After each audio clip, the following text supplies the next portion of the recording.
ज्या महान मातेने आपल्या मुलावर उत्तम संस्कार केले, सामान्यातील असामान्य असा महापुरुष बनवला, ज्या महान मातेने छत्रपती शिवाजी महाराज आणि छत्रपती संभाजी राजांसारखे दोन आदर्श राजे घडवले, त्या महान माता, राष्ट्रमाता, राजमाता जिजाऊ सर्वप्रथम विनम्र अभिवादन. आजच्या कार्यक्रमाच्या अध्यक्षा, प्रशालेच्या मुख्याध्यापिका आदरणीय मद्दा मॅडम, कार्यक्रमाचे पाहुणे, नीळ परिवारातील सदस्य, आमचे मानस बंधू आदरणीय बाबाराजे नीळ, प्रशालेतील ज्येष्ठ शिक्षक आदरणीय सुभेदार सर, सांस्कृतिक विभागाचे प्रमुख माझ्या लहान बहीण आदरणीय शुभांगीताई पवार मॅडम, प्रशालेतील इतर सर्व सहकारी शिक्षक शिक्षिका आणि समोर बसलेल्या छत्रपती शिवराय, राजमाता जिजाऊ आणि संभाजी महाराजांवर मनापासून प्रेम करणाऱ्या माझ्या विद्यार्थी बंधू आणि भगिनींनो. इंग्रजी साहित्यामध्ये शेक्सपियर हा महान लेखक आहे. हा शेक्सपियर हा नाटककार एके ठिकाणी म्हणतो, what's in a name that which we call a rose by any other name would smell as sweet.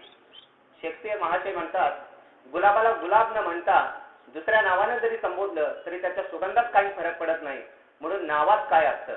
मी म्हणेन, शिवाजी हे 3 अक्षरी नाव बघ. शिवाजी म्हणजे धाडस, शिवाजी म्हणजे पराक्रम, शिवाजी म्हणजे मुत्सद्देगिरी, शिवाजी म्हणजे स्वाभिमान, शिवाजी म्हणजे 18 पगड जातींना एकत्र करणारा महानवीर, शिवाजी म्हणजे रयतेचा राजा, शिवाजी म्हणजे गोरगरिबांचा राजा, शिवाजी म्हणजे 18 पगड जातीतील लोकांना एकत्र करून त्यांच्या हातून पराक्रम निर्माण करणारा राजा, शिवाजी म्हणजे आरमाराचा जनक, शिवाजी म्हणजे बहुजनांचा राजा, शिवाजी म्हणजे रयतेच्या भाजीच्या देठालाही धक्का लागू नये एवढी काळजी घेणारा प्रजाहितदक्ष राजा, शिवाजी म्हणजे स्वाभिमान, शिवाजी म्हणजे संपूर्ण विजय, शिवाजी म्हणजे अखंड सावधानता, शिवाजी म्हणजे जगामध्ये जे जे उत्तम आहे ते सर्व शिवरायांच्या नावामध्ये सामावलेलं आहे. सज्जनांचा रक्षण करता, दुष्ट दुर्जनांचा कर्दनकाळ, शिवाजी म्हणजे आरमाराचे जनक, भारतीय आरमाराचा संस्थापक. शिवरायांच्या नावामध्ये जेवढी शक्ती आहे तेवढी शक्ती इतर कुणाच्याही नावात नाही.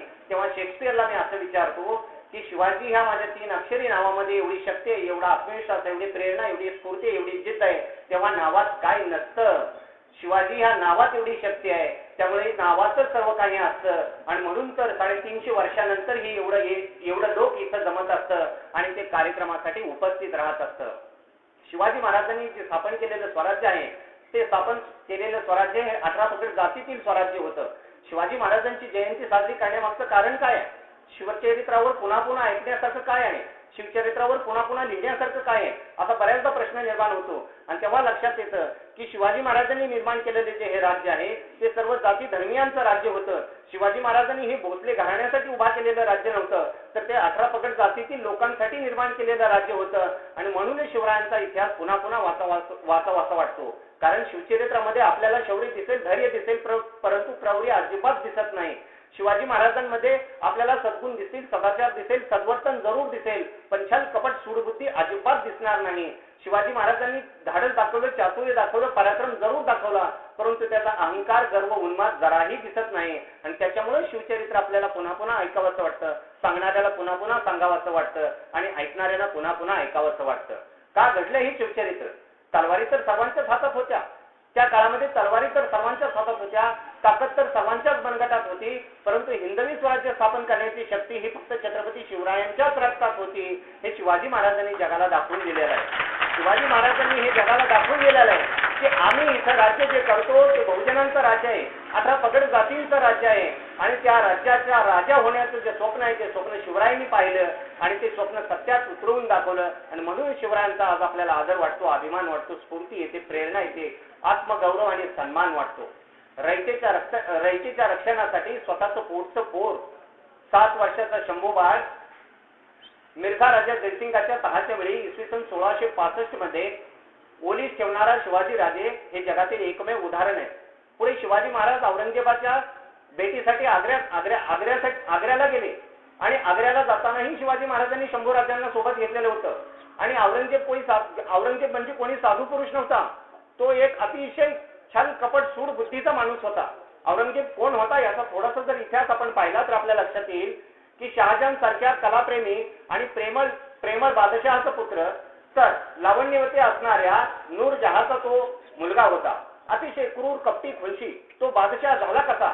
आपल्या 3 सख्या भावंडांना, दारा, सुजा, मुराद या सख्या 3 भावंडाला ठार करून आपल्या मनाची मुराद पूर्ण करणारा औरंगजेब, तर आपले वडील शहाजहानला जिवंतपणे कैदेत टाकून मरेपर्यंत त्यांच्या मरणाची वाट बघत बसणारा हा बादशाह स्वतः औरंगजेब. हा औरंगजेब बादशाह बनला कसा? तर आपल्या वडिलांना कैदेत टाकलं आणि कैदेत टाकल्यानंतर आपले वडील लवकर मरत नाहीत आणि आपले वडील जोपर्यंत मरत नाही तोपर्यंत मी बादशाह होऊ शकत नाही, म्हणून वडिलांच्या मरणाची रोज वाट बघत बसणारा औरंगजेब एके दिवशी आपल्या वडिलांना कैदेमध्ये बसल्यानंतर खूप अस्वस्थ वाटत असेल, त्यांना खूप कंटाळा येत असेल, त्यांना खूप एकाकी वाटत असेल, म्हणून त्यांना आराम मिळावा म्हणून त्यांच्या अंगाला मालिश करण्यासाठी काही माणसे पाठवली. दरबारातील माणसांना सैनिकांना वाटलं की औरंगजेब प्रेमळ झाला, वडिलांची काळजी घेऊ लागला आणि 2-3 दिवसानंतर तुरुंगामध्ये पाहिलं तर शहाजहान हा कैदेमध्येच मरण पावलेला होता. कारण औरंगजेबाने जी माणसं अंगमालिश करण्यासाठी पाठवलेली होती त्या अंगमालिश करण्याच्या तेलामध्ये औरंगजेबाने अति जहाल असं विष टाकलेलं होतं आणि ज्यावेळेस ती शहाजहानच्या अंगाला लावलं गेलं त्यावेळेस त्याच्या अंगावर अंगठ्या एवढ्या मोठ्या भेगा पडल्या आणि शहाजहान कैदेमध्येच मरण पावला.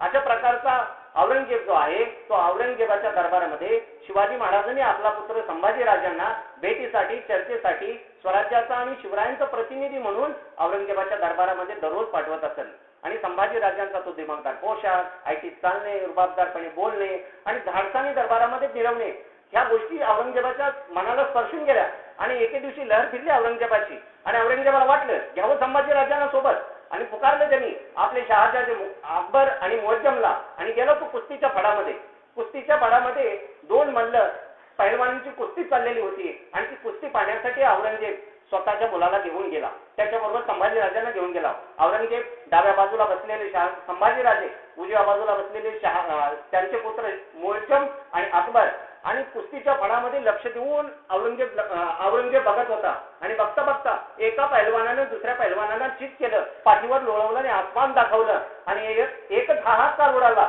सुभानअल्लाह, बहुत खूप. औरंगजेबाला वाटलं काय लढाई झाली आणि आपल्या जवळ बसलेल्या शंभूराजांना जरा डिवचावं. जे संभाजी महाराज ही कुस्तीची लढाई अतिशय बारकाईने पाहत होते आणि हाताच्या मुठी आवळून बघत होते, तेव्हा औरंगजेबाला वाटलं की डिवचावं जरा संभाजी राजांना आणि संभाजी राजांना प्रश्न केला, केव्हा संभाजी राजे खेळोगे कुस्ती? सिंहाच्या पोटी सिंह जन्माला येतो, कुत्र्याच्या पोटी कुत्र जन्माला येतं, नामर्दाच्या घरी नामर्दच पैदा होतात. औरंगजेबाने प्रश्न केला, क्यों संभाजी खेळोगे कुस्ती? 8 वर्षाचे संभाजी राजाने उत्तर दिलं, औरंगजेब तुम्हारे इस अखाड़े में मेरे साथ कुश्ती खेलने लायक पहलवान ही नहीं है. संभाजी महाराजांचे छात्र ते हे औरंगजेबाला वयाच्या 8व्या वर्षी संभाजी महाराज हे 8 वर्षाचे असताना औरंगजेबाला समजलं. वयाच्या 14व्या वर्षी संभाजी महाराजांनी बुधभूषण हा संस्कृत भाषेमध्ये, नखशिख, नायिका भेद आणि सातसप्तक हे हिंदी भाषेमध्ये ग्रंथ लिहिले. संभाजी महाराजांनी वयाच्या 14व्या वर्षी बुधभूषण हा संस्कृत भाषेमध्ये ग्रंथ लिहिला. आम्हाला 16व्या वर्षी ज्ञानदेवाने ज्ञानेश्वरी लिहिलेली माहित आहे, परंतु वयाच्या 14व्या वर्षी संभाजी राजांनी स्वतः संस्कृत मधून बुधभूषण ग्रंथ लिहिला हे माहितच नाही. 3 एप्रिल 1680 साली शिवाजी महाराजांचं निधन झालं. त्यानंतर संभाजी महाराज हे छत्रपती झाले. 1681 ते 1689 हे 9 वर्षाच्या राजकीय कारकिर्दीमध्ये संभाजी महाराजांनी सुमारे 215 लढाया केल्या. समोर शत्रू म्हणून उभा होते आदिलशाह, कुतुबशाह, मुघल, इंग्रज, डच, फ्रेंच, पोर्तुगीज आणि सिद्धी.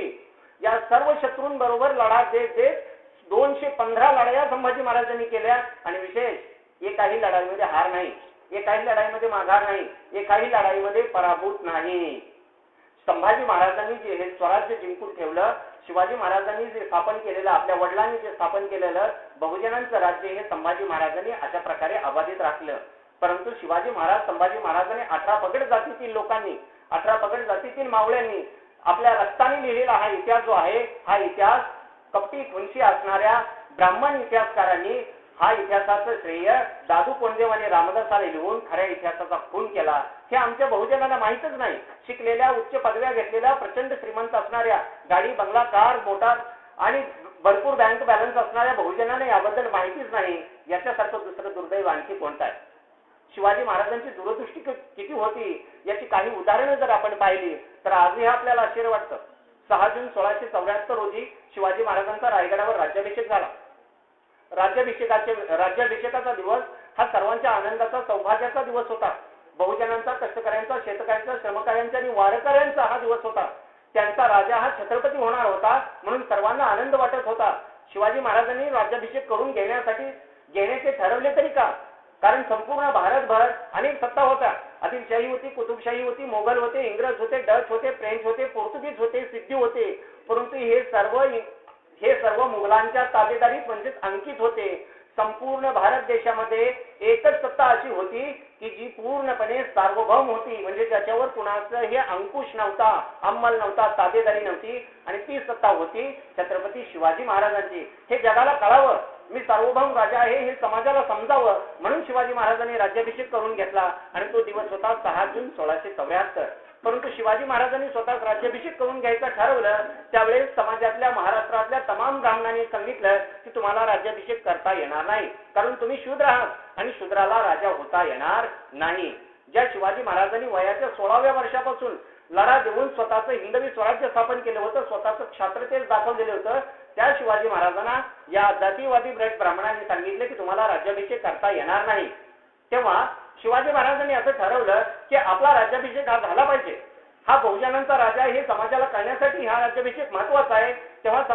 तेव्हा ह्या ब्राह्मणांना गप्प करण्यासाठी शिवाजी महाराजांनी दक्षिणारूपी भीक त्यांच्या झोळीमध्ये टाकल्यानंतर त्यांनी पुन्हा शिवाजी महाराजांना राज्याभिषेक केला. शिवाजी महाराजांचा हा राज्याभिषेक झाल्यानंतर शिवाजी महाराजांचा राज्याभिषेक झाल्यानंतर शिवाजी महाराजांनी ठरवलं होतं की आपली मिरवणूक मोठ्या प्रमाणावर हत्तीवर मिरवणूक निघणार आहे, आणि त्यासाठी हा रायगड किल्ला त्यांनी निवडलेला होता. कारण शिवाजी महाराज हे महान मातृपितृ भक्त होते, आणि शहाजी राजांनी शिवाजी महाराजांना सांगितलेलं होतं की तुम्हाला जर राजधानी म्हणून किल्ला निवडायचा असेल तर तुम्ही रायगडची निवड करा, कारण रायगड हा अभेद्य किल्ला आहे, रायगडवर सहजासहजी जाता येत नाही, आणि त्यासाठी स्वराज्याची राजधानी म्हणून रायगड किल्ल्याची निवड करा. आणि म्हणून शिवाजी महाराजांनी रायगड या किल्ल्याची निवड राजधानीसाठी केलेली होती. शिवाजी महाराजांनी रायगड किल्ल्याची निवड केली.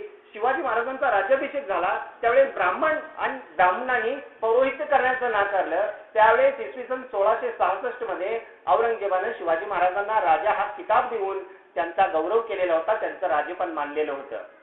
तर हेनरी ऑक्झेंडेन हा ब्रिटिशांचा प्रतिनिधी म्हणून, ब्रिटिश ईस्ट इंडिया कंपनीचा अधिकारी म्हणून राज्याभिषेकासाठी 4 दिवस अगोदर रायगडावर हजर होता. हा हेनरी ऑक्झेंडेन शिवाजी महाराजांच्या भेटीची वेळ मागू लागला, परंतु राज्याभिषेकाच्या धामधुमीत असल्यामुळे शिवाजी महाराजांना त्यांची भेट घेता आली नाही. तेव्हा शिवाजी महाराजांनी फक्त निरोप पाठवला, तुम्हाला जर भेटायचं असेल तर फक्त संभाजी राजांना भेटा. आणि हेनरी ऑक्झेंडेन संभाजी राजांना भेटला. संभाजी राजांबरोबर संरक्षण, सहकरार आणि परराष्ट्र धोरण याच्यावर चर्चा केली, आणि एक विनंती केली की तुमच्या वडिलांचा म्हणजे शिवाजी महाराजांचा 6 जून रोजी राज्याभिषेक आहे, त्या राज्याभिषेकाला मला हजर राहायचं आहे, तेवढी परवानगी द्यावी. संभाजी महाराज म्हणले ठीक आहे, तुम्ही 4 दिवस इथं गडावर राहा, परंतु त्याला गडावरील हवामान त्याला मानवेला. त्याच्यामुळे संभाजी महाराजांनी त्याची राहण्याची व्यवस्था रायगडाच्या पायथ्याशी असणाऱ्या पाचाडला केली. परंतु हेनरी ऑक्झेंडेन रोज पाचाडवरून रायगड किल्ला चढायचा आणि रायगडावर यायचा, दिवसभर रायगडावर राहायचा आणि संध्याकाळी मात्र पाचाडला जायचा. येताना त्याची भरपूर दमछाक व्हायची, अनेक ठिकाणी तो थांबायचा, आणि त्याला असं वाटायचं की चालत नुसतं यायचं म्हणलं तर एवढी माझी दमछाक होते, ही लोक एवढी येतात रायगडावर कसे, एवढं घोडदळ रायगडावर आणतात कसे, आणि किल्ले लढवतात कसे, आणि म्हणून तो नीट निरीक्षण करायचा. आणि राज्याभिषेकाच्या आदल्या दिवशी हेनरी ऑक्झेंडेन भयंकर मोठा दिप्पाळ हत्ती समोर पाहिला, आणि हत्ती पाहिल्यावर त्याने तोंडात बोटं घातली. त्याला आश्चर्य वाटलं, 3 दिवस झालं मी पायपाटहून रायगडावर येतोय, आणि रायगडवर येताना माझी खूप दमछाक होते, मला चालताना अनेक ठिकाणी थांबावं लागतं, आणि रायगडवर एवढा मोठा भयंकर हत्ती आला कसा, त्याला काही समजे ना, डोळ्यावर विश्वास बसे ना, तसा धावत पळत गेला आणि संभाजी राजांना विचारलं, संभाजी महाराज समोर हत्ती, एवढा मोठा हत्ती वर आणला कसा. संभाजी राजांनी हसून उत्तर दिलं, मिस्टर हेनरी तो शहाणा आहे की येणार आहे. हे संभाजी महाराज म्हणले. मी म्हणतो संभाजी महाराज म्हणले, मिस्टर हेनरी ह्याला म्हणतात आमच्या आबासाहेबांची बुद्धिमत्ता. आबासाहेब म्हणजे शिवाजी महाराज.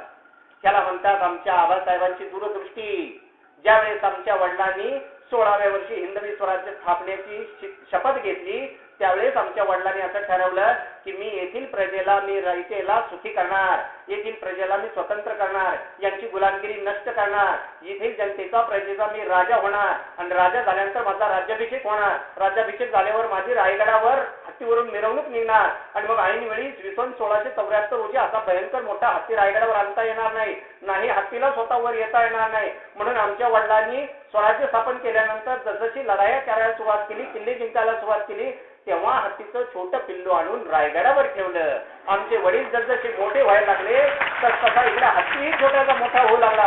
आमच्या शिवाजी महाराजांचा जसा स्वराज्याचा विस्तार वाढत गेला, त्याचा पराक्रम वाढत गेला, तसतसे शिवराय जसे वयाने मोठे होत गेले तसतसे हे हत्तीचं छोटं पिल्लूही मोठं होत गेलं. आणि आज 1674 रोजी ते भयंकर मोठ्या हत्तीमध्ये रूपांतर झालंय. याला म्हणतात दूरदृष्टी, विजन.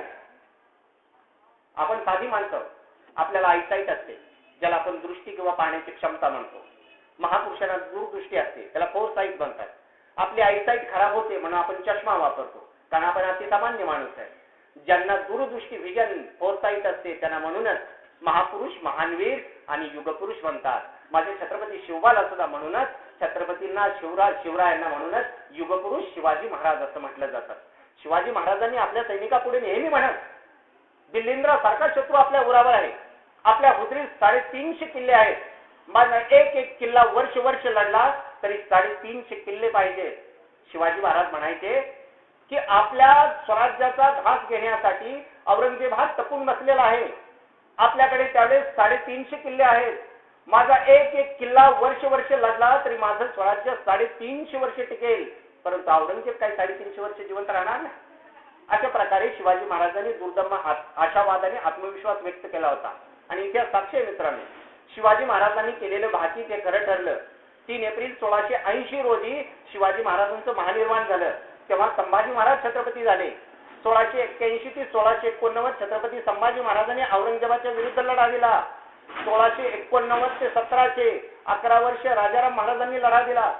1700 ते 1707 महाराणी ताराराणींना हा औरंगजेबाशी लढा दिला. ज्या शिवाजी महाराजांचं राज्य नष्ट करण्यासाठी औरंगजेब महाराष्ट्रात आला, तो औरंगजेब इसवी सन 1707 मध्ये याच महाराष्ट्रात मरण पावला. परंतु मराठ्यांनी स्थापन केलेलं, शिवरायांनी स्थापन केलेलं, 18 पगड जातीतील मावळ्यांनी स्थापन केलेलं शिवरायांचं राज्य त्याला जिंकता आलं नाही. आणि त्यामुळे अतिशय हताश निराश झालेला औरंगजेब डोक्यावरील किमॉस काढून जमिनीवर आपटला आणि सैनिकाला म्हणाला, कैसे है मरगट्टे. तेव्हा सैनिक म्हणाला, क्या बताओ हुजूर, पत्थरों से खेलते हैं, नंगे पैर घूमते हैं, बदन की तो बोटी बोटी दिखती है लेकिन मुकद्दर को बदलने की ताकत रखते हैं, ऐसे है ये मरगट्टे. तेव्हा औरंगजेब पुन्हा आणखी म्हणाला, कैसे मरगट्टे बनाए हैं उस शिवाजी ने, जो थकते नहीं, रुकते नहीं, झुकते नहीं और दिखते भी नहीं. एक खुदा, 27 साल से मेरी फौज उसके साथ लड़ रही है, लेकिन हर जगह मेरी हार हो रही है और हर जगह उसकी जीत हो रही है. मैं चाहता हूँ, मैं जानता हूँ कि तू नहीं जानता कि मैं पूरे हिंदुस्तान का शहंशाह बनूं. क्यों? क्योंकि इसीलिए तो तूने शेर जैसे सिवा को मेरे सामने शत्रु के रूप में खड़ा कर दिया है. सुकून मेरी हार हो रही है, लेकिन खुशी भी इस बात की है, शत्रु भी मिला तो कैसा, शेर सिवा जैसा जाबाज, वफादार, वीर योद्धा और वतन का रखवाला. जेव्हा स्वकीय भट ब्राह्मण शिवरायांना राज्याभिषेकाला नकार देत होते, तेव्हा शत्रू असणारा औरंगजेब शिवरायांना राजा हा किताब देऊन गौरव करत होता, तर शिवरायांचा गौरव त्याने वीर योद्धा म्हणून करत होता. अशा प्रकारे आपल्या अंगातली असलेली शक्ती, आपल्या अंगात असलेलं धाडस, आपल्या अंगात असलेलं चातुर्य हा आपल्या मित्राला माहित नसतं. आपली खरी ओळख असते ती आपल्या शत्रूला असते. दोस्तों से तो दुश्मन भी अच्छे होते, ह्याच्यासाठीच म्हणतात, फूलों से कांटे अच्छे होते जो दामन थाम लेते हैं, दोस्तों से दुश्मन अच्छे होते हैं जो जलते हैं फिर भी नाम लेते हैं. कारण आपले मित्र हे आपल्यावर नेहमी जळण्याचं काम करतात. आपला मोठेपणा त्यांना सहन होत नसतो, वरून दोस्ती असते पण आतून कुस्ती असते. अशा प्रकारे त्यांचा लढा चालू असतो. कारण आपले जे दुश्मन आपण ज्यांना म्हणतो तेच खरे आपले मित्र असतात, कारण ते आपल्यावर जळतात परंतु ते नक्की आपलं नाव घेतात. औरंगजेब पण तसाच होता. औरंगजेब शिवाजी महाराजांचा शत्रू जरूर होता, परंतु धार्मिक शत्रू नव्हता, तो राजकीय शत्रू होता. परंतु शिवाजी महाराजांच्या अंगी काय कर्तृत्व आहे हे औरंगजेबाला माहित होतं, कुतुबशहाला माहित होतं.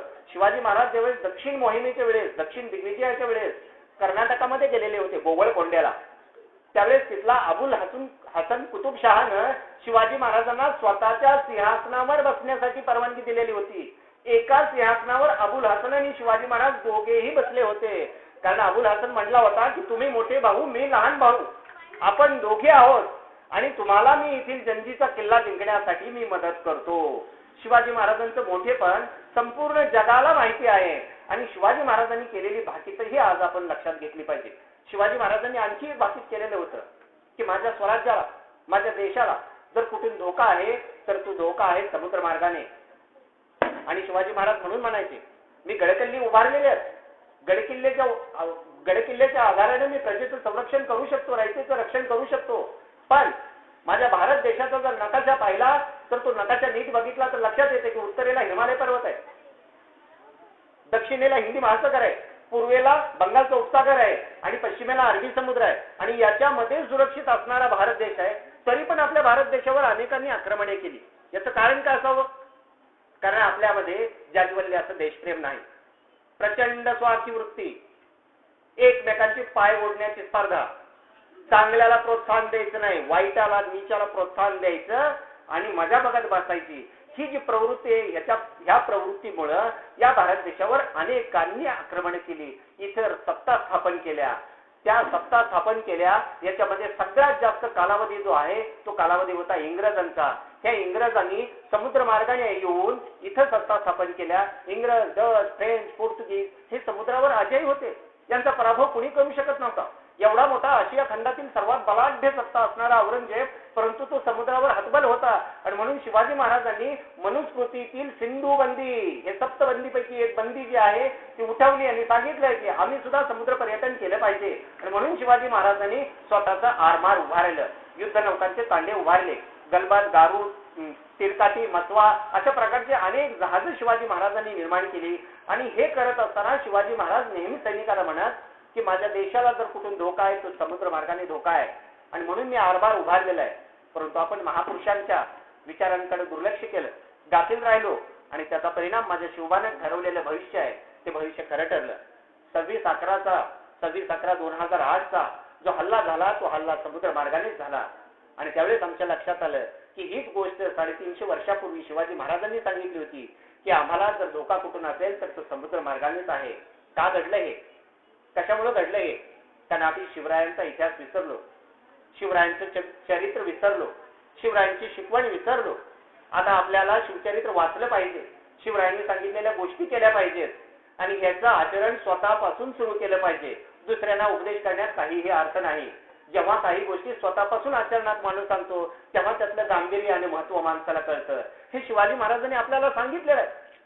आणि याच गोष्टींमुळे आपण जर शिवरायांच्या चरित्राचा जर अभ्यास करायचं ठरवलं तर आपल्याला आता कुठे जाऊन लढाई करायची नाही, हातात तलवारी घेऊन कुठे युद्ध करायचं नाही. ढाल तलवारीची जागा आता लेखणीने घेतलेली आहे, गडकिल्ल्यांची जागा आता मोठमोठ्या हुद्द्यांच्या नोकऱ्यांनी घेतलेली आहे. त्यासाठी आपल्याला शिक्षण घेतलं पाहिजे, अभ्यास केला पाहिजे, विचार केला पाहिजे, खरं खोटं याची तपासणी केली पाहिजे. तर कुठे शिवाजी महाराजांची शिवजयंती साजरी केल्यासारखं होईल. आजच्या या शिवजयंतीच्या दिनी तुमच्या माझ्या सर्वांच्या जीवनामध्ये ही सारासार विचार करण्याची शिवशक्ती यावी अशा प्रकारची प्रार्थना शिवराय जिजाऊंच्या चरणी करतो आणि थांबतो. धन्यवाद.